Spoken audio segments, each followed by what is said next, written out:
to this Campus 24 expert panel, where we'll be discussing today international student recruitment. I'm Sophie Clark, School Partnerships Manager here at Campus 24, and I am absolutely delighted to be joined by Stephen Mullock, Deputy Head of Ellesmere College. Stephen, hi. Good morning. Thank you for joining us. And David Milner, Director of Marketing and International Relations at Sedbergh School. Hi, David. Hello, Sophie. Thank you for joining us today.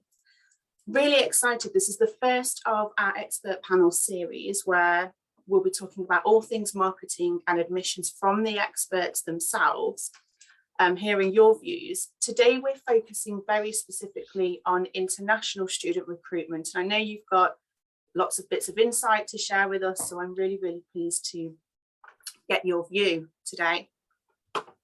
One of the reasons that we picked this particular topic is because here in 2022, coming out of the last 2 years with COVID-19, lots of schools have had to readapt their international recruitment processes.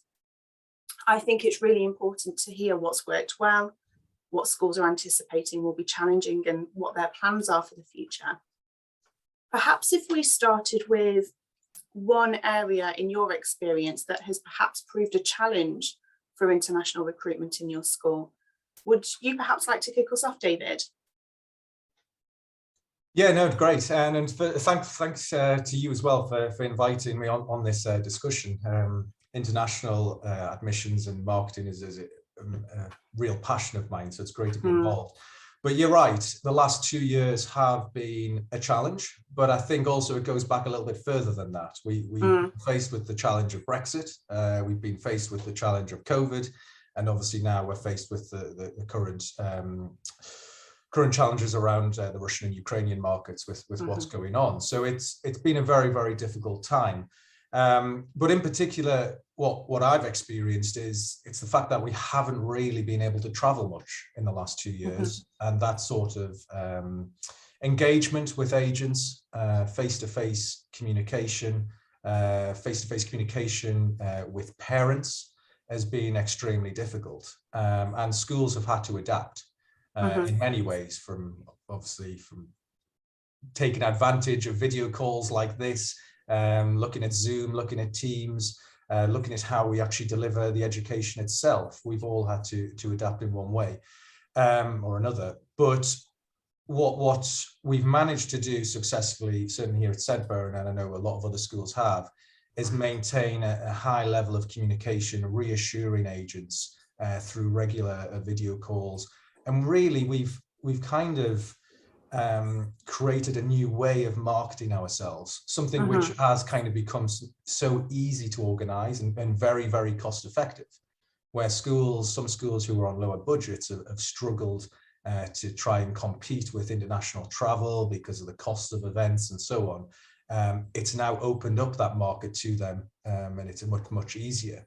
But also, I think it's looking at what is within the UK as well. So we always talk about international marketing or international events, but there are so many agents based in the UK that you can actually tap into as well. So there's so many opportunities out there, but I would say that has been one of our big challenges, but we've all, I would say as a sector, really tackled it very well in terms of communication.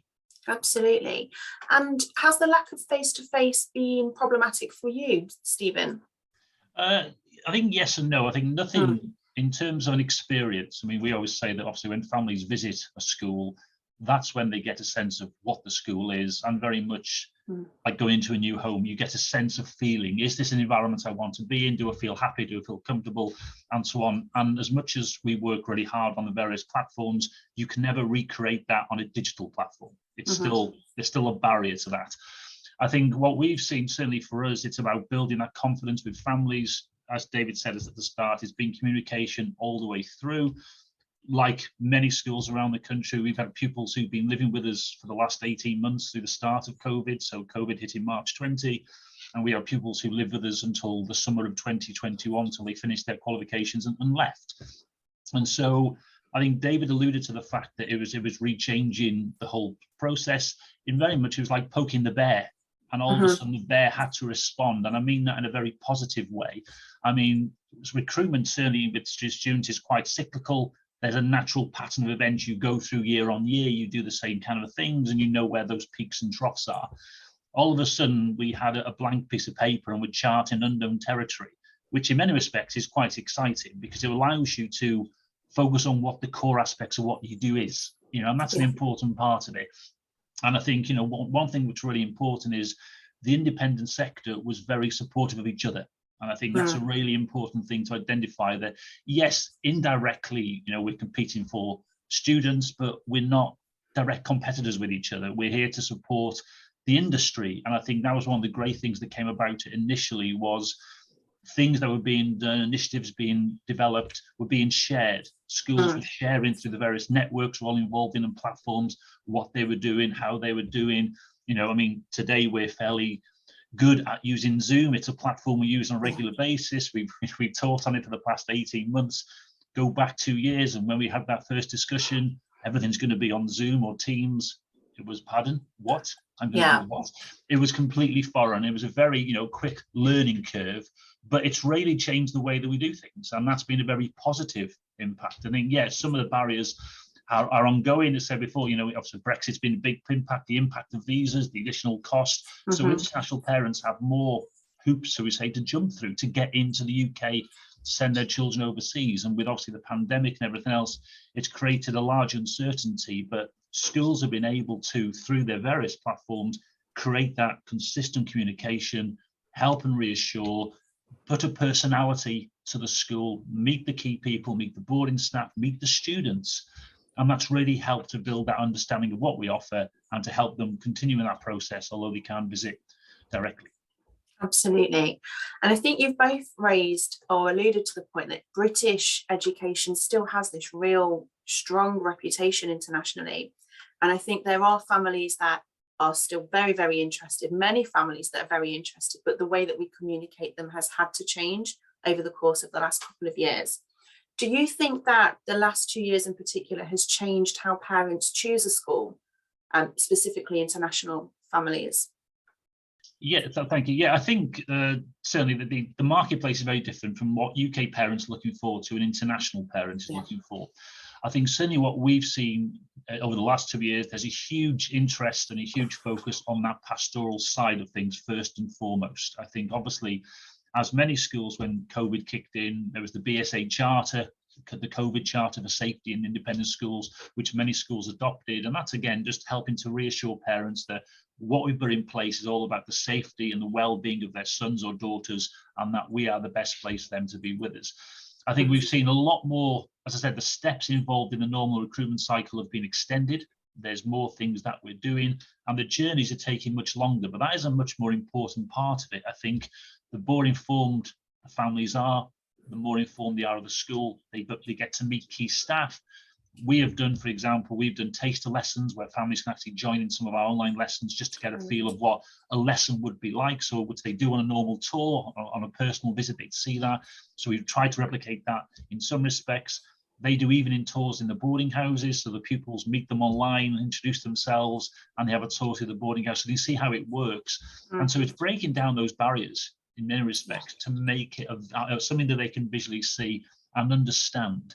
I think certainly the process of the safety side, the well-being side, you know, what are we doing for that integration when pupils first arrive? It's a big step for many students, you know, and those are key factors. Again, quality of boarding, weekend activities, all the other things that are as important to the international families, as well as collection, drop-off, airport travel, all the practical things as well. But for them, it's the academic is always, I'm not going to say it's secondary, that's the wrong thing to say, but the priorities are always well-being, happiness.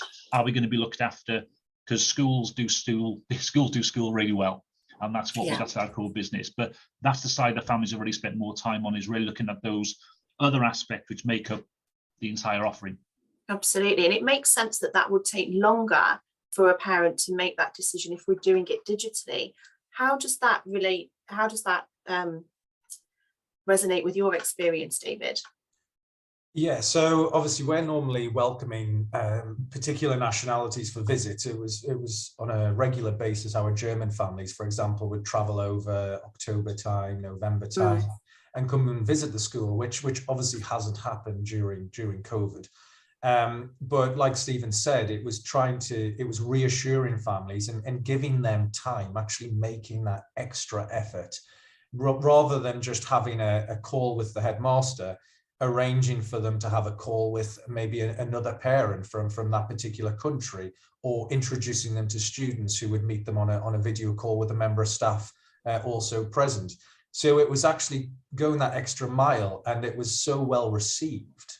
I think that was the reason why it said, but we saw a high level of conversion when it came to that, because we'd gone down that sort of personal route. It wasn't just a group webinar, which we did do on a regular basis just as a Q&A session, because there's only so much free time that the headmaster has or the academic staff have to be able to do evening webinars and so on, when we've got to still continue teaching 570 pupils. So that was worked really, really well. And it was just trying to replicate as much as we possibly could of what they would experience if they visited the school. Again, like Stephen said, with virtual tours, by having 360 tours created of the campus. And I think also what was important was being very, very active on your social media channels. And Sedbergh has got a good reputation for its Twitter accounts, for its sports accounts and music accounts and so on. And it was video content. It was just simple photographs of what the pupils were doing, even if they were at home. We introduced a newsletter which went out every single morning at 6:30, sometimes 6 o'clock in the morning, from our deputy head. And that was shared to all teachers, that was shared to all pupils, to parents, giving them challenges when they were working from home. And all of that was then shared on social media, and they would engage in it. But we also presented that to our prospective families, who were then able to feel part of the community very earlier on in that decision-making process. And again, once you can get them kind of engaged so early, it makes it so much easier to convert those sort of applications. But yeah, no, it worked well. It sounds really good. And I think community is key when we talk about schools, because it is a real family feel. And I think most schools convey that regardless of the size of their school. They're really keen to keep promoting that. Stephen, do you think that parents are expecting that community feel now? I think it's a key part of what they want. I think, as David said, I think as many schools have seen, when obviously went to first COVID, there was a great comparator between what the independent sector was able to deliver immediately, and, for example, those in the state system in the UK, for example, when. And I think what you saw then was a continuity straight away, where it was it was the same but slightly different. You know, as most schools, we started at 8:30, we finished at 5:30. We had lessons, we had live lessons, we had activities, we had assemblies. It was very much a pattern of normality as it could be. And I think parents looked at that model of schooling and compared that to perhaps their son or daughter was getting elsewhere. And that saw a real change in emphasis on understanding what is delivered and why what we do is obviously well valued. And that's certainly sort of a growth in certainly demand for day school places, certainly over that period of time. But I think you're right. I mean, parents, see through glossy brochures and glossy websites and all singing, all dancing things, because ultimately it's the personality behind that makes the difference. And as I said, for any parent sitting in front of myself, sitting in front of David, they get to understand the real value of the school they're in. And we're all very different. Every school is very different based on who we are and what we are. And as we said, for every parent, it's got to be best fit. It's got to be best fit for the school, and it's best fit for the students. And parents are taking longer to find out more, which is really great, because it means they're better informed, they're making better decisions, and we all end up with right kids in the right schools, have a great time. And that becomes a really positive message then for the agents, because they've got a series of case studies to show parents, this is Sarah, this is Tony, etc., and therefore they just follow those trodden paths, and it becomes a great way of building stronger relationships and showing exactly how important that community is. But I think, as Dave said, involving the families even before they've even joined the school is an important part of that. So you do live events, you film various events, parents can jump on that and just see how that works and get a sense of what the community is like. And I think nowadays feeling part of something is really important for everybody, not just the child, but the family as well.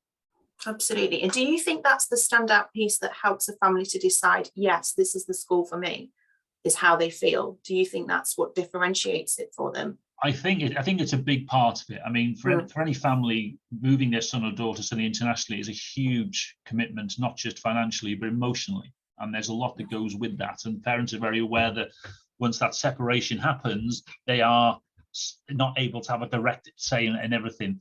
So the ability of them to feel part of the journey and part of the day-to-day is important. Many schools have parental portals where parents can track the student through the day, see their timetable, see their activities, look at their progress, check if they're late to any lessons, always a good one to share with parents. And those things are ready, so they feel part of those things that, they can see some of the matches and sports. If they're filmed, they see some of the games, the performances.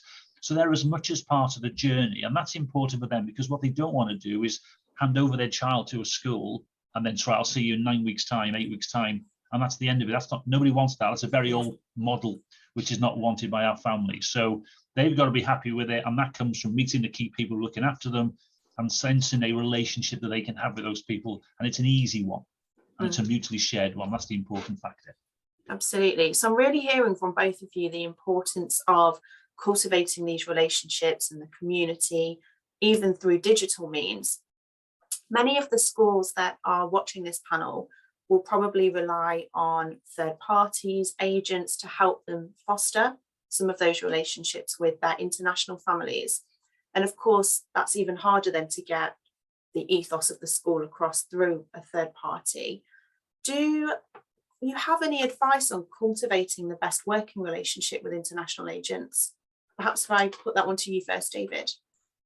Yeah, it can be challenging at times working with agents and getting that message out there and ensuring that they have accurate information on your particular school. But there's I would say two different types of agents. There's those smaller agencies where they only work with a select number of schools, 6 to 12 schools, for example, or who are just basically one member of staff, that is it. And they spend a lot of time working with representatives from those schools to form stronger relationships.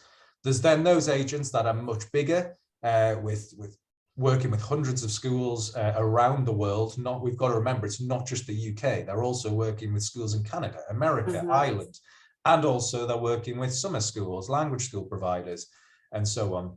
So you kind of actually have to manage it differently. And it's also worth noting that agent relationships take time to develop. It's not something which just happens overnight. You can't just attend an agent fair and expect the following day you're going to start having inquiries, which I know some heads do ask those questions of, well, okay, well, you've been to that agent fair, how many have you recruited? It just doesn't work like that. It can take 3 to 5 years before you sometimes see a return from particular agents. But what it is all about is communication. And I always come back to communication. Agents want to feel valued as much as we want parents to feel valued in terms of what a school is offering. And it's making sure that you meet their expectations. If an agent contacts you, respond within a couple of hours. If you can respond straight away, do not just put it in a folder and think, oh, I'll respond to that in a couple of days' time.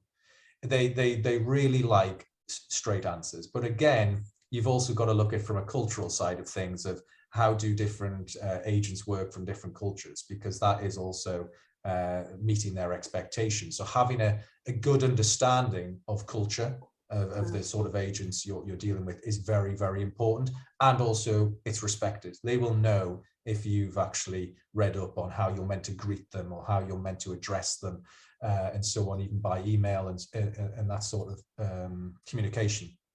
But it can, like I said, it can take time working with agents, but once you've got those relationships, you can turn to them, and it's regular communication with them in terms of asking, well, how can we actually support you?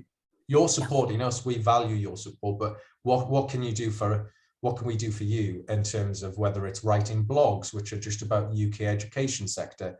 Sometimes you have to approach it in a way that you're not actually promoting your school, you're promoting the sector as a whole. Because they like that sort of information, which they can then talk about openly with parents and so on. So you've got to kind of look at it in both ways, because at the end of the day, we want to promote British education and then promote the actual school that you work at. Absolutely. And I imagine that the agent relationship became even more important when we couldn't travel, because they were the face of the school for lots of our families. How did you find that Ellesmere handled that, Stephen? Yeah, I think, as you said, I think you're right. I mean, obviously, it changed the goalpost dramatically. I think first and foremost, it was about being honest and upfront. I think it's really important with everybody. Don't just fudge things. Don't tell them what they want to hear. I think there's a danger of doing that, and it comes back and hurts you longer term. And what I mean by that is, obviously, families are asking 1,000 questions to the agent, and the agent is doing their very best to filter those, perhaps to the most important 3, 4, or 5. And for us in the school, it might be the 10th time this week we've seen that question from a different agent, and it's dead easy to say, it's on the website, it's in this, here's a brochure. No, as David said, respond clearly, but the more you tell them exactly what's happening on the ground, the more they understand and can then use that to your benefit to tell others longer term. I think with COVID, again, that brought out where we wanted to be in terms of what was the school doing on a day-to-day basis? How could I tell families what a typical day would be like, what was put in place to keep them safe, what else was there as preventions, and so on and so forth.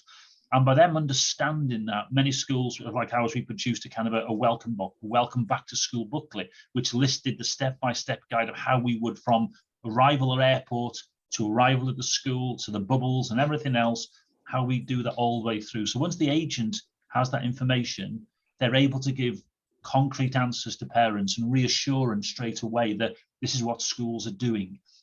And that makes their job easier. And I think, as David said, yeah, there's no magic wand in terms of agents. As I said, you don't do a 20-minute speed dating event, say hello to somebody, and the next minute you got five inquiries coming through the door. But it is about building a relationship with them first of all, and that comes around trust. They've got to be people who can pick up the phone to you day or night. As David will know, it doesn't stop at 9 to 5, far from it. But that's an important part of you supporting them, and ultimately they're supporting you. And the longer that goes on, yes, it's been great this last 12 months to see agents coming back and visit us again, because again, they haven't done that for several years. And it just builds that familiarity. And when they're in front of a set of parents who are keen on certain schools, they've been armed with the knowledge of your school. They're up to date, as David said, with information, and they're able to give a very real view of what Ellesmere is or what Sedbergh is, and do it in the right way, which helps us all. Absolutely. Just to add, sorry, is I completely agree with what Stephen's saying. It is that honesty, transparency with agents and with families as well. If they're asking questions of your nationalities and so on, give them those accurate figures by year group, by boarding house, because like Stephen said, it can come back to haunt you if suddenly they realize that there's loads of Spanish in your school when you said you've only got two Spanish students, and that damages the relationship and reputation very quickly, and it's very difficult to actually to gain that level of trust again. But also, don't be frightened to actually say to an agent, I'm more than happy to do a training session online with your educational consultants, because there's no question about it. In some agencies, there are a high staff level of turnover, but also there was a lot of staff that were furloughed from agencies throughout COVID. So there's new staff that have come in as well and been replaced. So you kind of have to reach out to them and say, do you know what? I'm happy to do a 30-minute training session with 6 of your consultants to give them an opportunity to hear about the school, see a friendly face on the other side of the computer, and form those sort of relationships, and they will respect that you've given your time to make their job easier. Absolutely. I think that's what it also comes down to. Absolutely. And I think the time, the honesty, the transparency is really important. And you've also both talked about the types of communication, having it as accurate as possible, as informative as possible. Both of you used Campus 24 as an agent tool over the last year or so. Can either of you speak to how Campus 24 might have helped the working relationship between your school and your agents? Yeah, in terms of that network, certainly the Campus 24 has allowed us to do things which we wouldn't normally have done. I mean, first of all, what the platform allows is for a very personalized approach to what the agent wants. I think for any agent, and families will go to perhaps several agents initially, it allows them to have a very bespoke approach to our school and other schools. And also it has the data that they want at the touch of a button. And so in terms of demonstrating an experience and very much demonstrating UK boarding, UK schools overall, it's there on that platform. The great thing is as well, you're able to make that more personal to the family. So the agent will tell us this is the family, they're very keen on these key areas. It might be music, drama, art, etc., etc. You can create the experiences fairly quickly. It's a very quick process to do. And then that goes by the agent then to the family. So within that conversation, the agents had initial discussion of what you're looking for and what kind of schools are available, and perhaps use the campus platform as a way of demonstrating some examples of what schools will do. And then to have that followed up within an hour, 2 hours with the family later on with a bespoke one for that individual child, it gives them time away from the pressure of perhaps being in front of an agent to visit and revisit the same information, because often with any kind of family visiting schools, there's a lot of information to take into account. And sometimes you meet families who are visiting schools who are doing 3, 4 or 5 in 2 days. And you wonder how realistically is that going to work, because it just blurs into one. So the campus platform has allowed families to have a look, have a discussion, have a second look, have a discussion, speak to the agents, speak to us.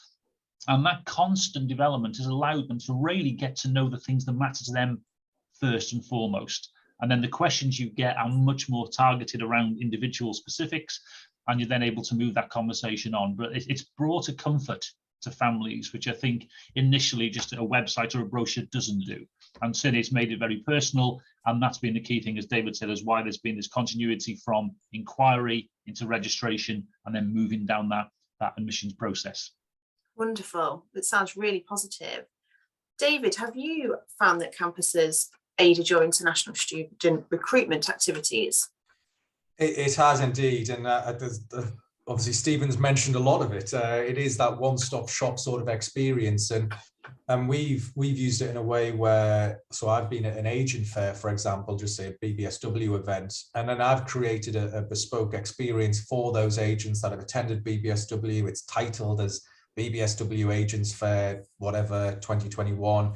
And all of the information on there is kind of bespoke for them. It's that they've got everything at a click of a button, from video footage to photographs to any recorded webinars that we've done, Q&A sessions.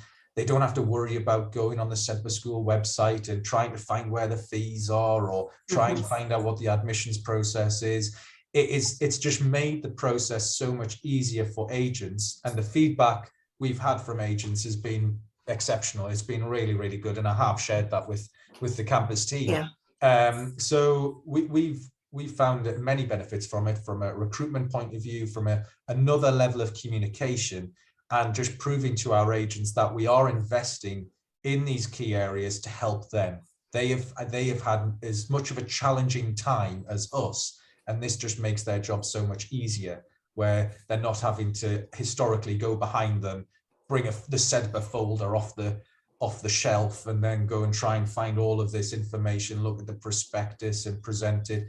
Because we've also got to remember that those agents' offices have also been closed in the majority of the time. So they're also not bringing the families into their offices. So they need to be able to very easily share information with their parents digitally. So we had then those digital experiences which they could share with the parents, which is relevant for their market, where the background photography is changed to that particular student or that particular country, and so on. So it's made it a really good sort of personal experience, as Stephen mentioned, which was what they've been doing at Ellesmere as well. But also, I haven't even used all the features yet, and that's the exciting thing. There's still so many more features, and we're now looking at it, bringing it into the HR for job vacancies and recruitment, and it just has so many more opportunities as an entire organization, and not just international recruitment, which I think is really, really good. Absolutely. I think you've just lined yourself up for a future panel there, David, on that topic. I'm really pleased that you know, you're seeing the benefit of it. And one thing that strikes me quite profoundly listening to you both is that the relationships you have with your agents are really as if they were part of your internal team at both of your schools, and you have to give them the same communication, the same info that you would give directly to a family if they were able to walk into your door today or tomorrow. Is there anything that you've produced in terms of video, 360-degree tours, drone footage? Is there anything that you think has been particularly impactful for families seeing your school? Stephen? Yeah, I think in terms of obviously all those three things you mentioned, I think many schools jumped on that bandwagon, for want of a better phrase, very early on in terms of the 360, the video tours. And I think some did it because others were doing it, and others did it with a purpose. And I think there's a big difference between the two. I think, you know, you have to understand that, you know, you're not just selling, as a colleague once said to me, you know, don't sell the sausage, sell the sizzle. Okay. Yeah. Parents aren't bothered about seeing how big your buildings are, how much ground you got. What can you offer my son or daughter? What's the experience you're selling me? I think that's very much where these platforms have enabled us to do that. And again, but you do it through case studies. You know, again, you do your personal tours. You have students who do hi, welcome to our tour. I'm going to show you my boarding house. I'm going to show you my, you know, those things are really valuable. What we did, for example, is we were very conscious because of COVID, parents weren't able to have access to departments on a regular basis, looking at subject options, both at year 10 and year 12, important decision-making points. So we did videos where heads of departments did a video, including students, to initially talk about a 3 or 4 minute intro into their video. And then the pupils would say the reasons why they were studying and what they enjoyed. That was shared with families. Families could then have dialogue directly with those heads of department, with those academic tutors. So straight away, you're helping to shape decision-making in a very supportive way, rather than saying, here's an email with the options form on it. You haven't got a clue what half those subjects might be. You've never studied them before. Please pick 5 and send them back. That's gone. And I think that's been a really helpful thing for us to do, because it's about, you know, giving people more information, but also feeling important that what we do is important to them. I mean, we've certainly found with the campus platform that, you know, we have agents coming back to us saying, could you do this? Could you do that? Could you amend this? And therefore we might get perhaps a couple, as Dave mentioned there, you used examples, perhaps some of the Spanish pupils, we might get a few of those, do a 3 or 4 minute little video clip with each of them, and then drop them on the platform. So it's voices from current students. That makes it a really nice personal touch. And again, you can then link in with those pupils later on down the line. Others, for example, have used the campus as a link in terms of recruitment. So for example, at many schools, we're heavily involved in digital marketing. You do lots of campaigns, both UK and international, which are very targeted.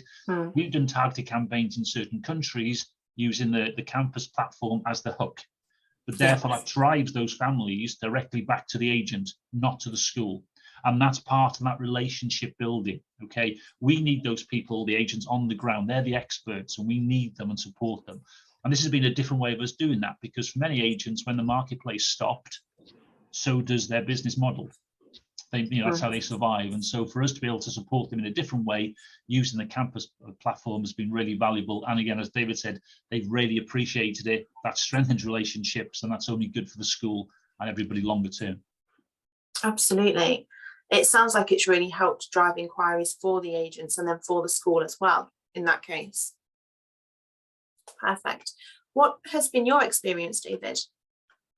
So yeah, same as Stephen, in terms of it was all about content generation. And yes, we did as soon as we knew we were looking like we were going to go into lockdown, we had a contact of ours come over from the Northeast and did an amazing 360 tour for us. But I completely agree with what Stephen said. Some schools did it for the right reason, whereas others tried to replicate things on maybe on cheaper budgets and things like that, which some worked, but some it was actually probably better not to actually publish what they did. Because you've also got to look at your audience. That's the thing. You've got to remember, if you've got a headmaster or a headmistress talking for 15, 20 minutes on a video, and you're sending that to a country where there's normally a huge language barrier, you've lost them. You'll lose them within the first 10 seconds, especially if you haven't also then decided to offer any sort of translations or subtitles as well. And that's what we did. We created video content. We had subtitles on there in English, or sometimes translated into whichever language it may be. we created fact sheets on just on the school, on the prep school, the senior school, on our summer school, which unfortunately didn't run for 2 years, but we're back this year and we're very excited to be delivering that. But we also then translated it very easily. We worked with a company, but then also worked with some of our agents who very kindly translated content for us, because again, it would make their job easier, and also it supported us. So we did all of that, and I'm very fortunate. I've got an outstanding PR and social media officer who decided to do his drone license. We bought a couple of drones, and now he has the fun job of flying drones around capturing footage. Even now, yesterday he was out there capturing footage of our cricket pitches being prepared via the drones, which is just content which is then, well, look at this, the summer term is here, or it's just about here, and we're looking forward to welcoming people back. So that's what we did. But then also we looked at, as Stephen said earlier, live streaming events, and that's a key area that schools have started to look at in terms of investing in. And sometimes you've got to remember, it does not need to be 100% polished. It does not need to be perfect. At the end of the day, parents, agents, they want to see what is happening. They want it to be genuine. So when you see, for example, some open days where schools have brought in external providers to set up 3 cameras in a headmaster's or headmistress's office, whilst it all looks really formal and they are sitting around discussing the school, do parents really want that? No. Parents want the answers. They want actually the personalities to come across. It doesn't want to seem like it's a staged sort of experience. So I think also you need to look at how you present yourselves online. It's very, very different to how you present yourselves in person. And what we've found now, for example, when we're back to these sort of live open days back on campus, parents just want to actually walk around on a school day and see exactly what's happening. They don't want the whole every single activity taking place around campus and loads of explosions in science labs, which don't happen every day. They seem to happen on open days, and things like, they want it to be real, because at the end of the day, that's what a child is going to experience. The only time they're going to experience one of those days is if that's how you do your open days, 2 or 3 times a year.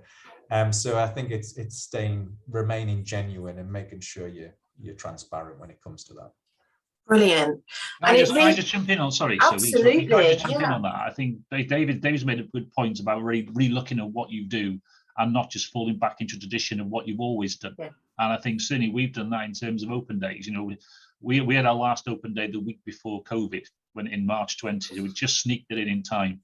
We've never gone back since. Okay, so although we've now gone through 2 years, we've gone to much more themed taster weeks. And these, as David said, it's about individual focuses on what families and parents want to see. Reality is what sells. It's easy to make something look amazing, and it's very quickly to see that's not the true picture. And I think, as I said, the campus platform allows us to show, first of all, this is what we do. They can come and see exactly that in action. And I think that is a really important part of it. So I think a lot of schools are now really looking at, I mean, the open day is lovely to open the doors, welcome people in, etc. But it can be a fairly false environment, because you're not seeing the life and soul of the school. You've got, you know, staff standing in perhaps strange locations talking about their subject in the library, but they don't normally teach in that library, for example. You know, so it changed the dynamic, and we've seen that hasn't had any impact at all. Far from it. It's actually improved numbers, because people know they're coming, and when they come for that tour, that visit, they're going to be the sole focus of the people in that morning on that family. So they're asking the questions they want to know. It's very personable. It opens up a much stronger dialogue initially, and that there leads to a much greater, you know, conversion further down the line. And that also leads to the knock-on effect of other families being told. For all of us, recommendation from other families is the strongest thing we can have. Okay, and we found that the families have come from 1 or 2 schools and come for these themed days. They've really enjoyed it. They've gone back and shared it with other people. And likewise, they've shared the campus platform. The school sent me this. Here, let me show you what I've been sent about Sarah and her hockey. And then that becomes then this thing that takes a life of its own. And it's a really important part of it. Sorry, Sophie. That's brilliant.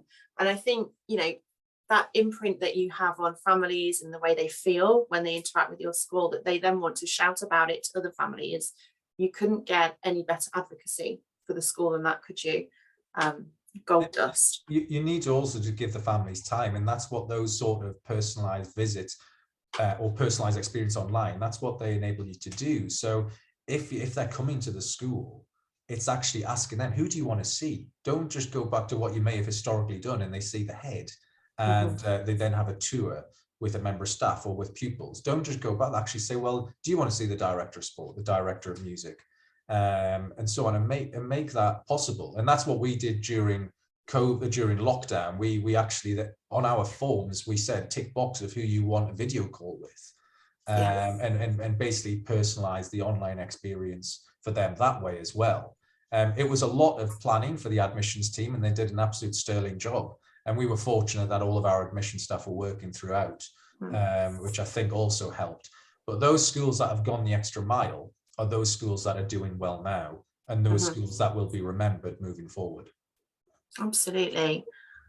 I've really enjoyed hearing both of your insights today, and I am super grateful for both of you for sharing your experience.